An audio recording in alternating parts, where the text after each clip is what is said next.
ஊர்களில், முஸ்லீம் ஊர்களில் இன்னைக்கு ஒரு பெரிய அநியாயம் நடக்குது, அதையும் சொல்லி ஆகணும்.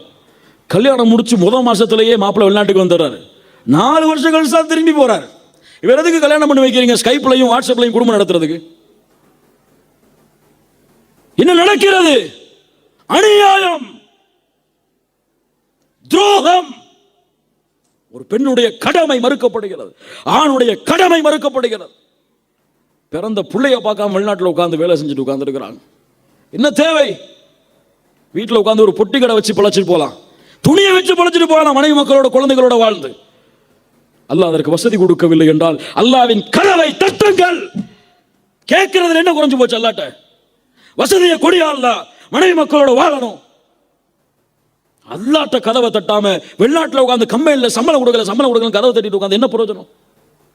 அல்லாட்ட கேளுங்க, அல்லாஹ் உங்களை வாழ வைப்பான், நீங்கள் விரும்புவதை விட சிறந்த வாழ்க்கையாக.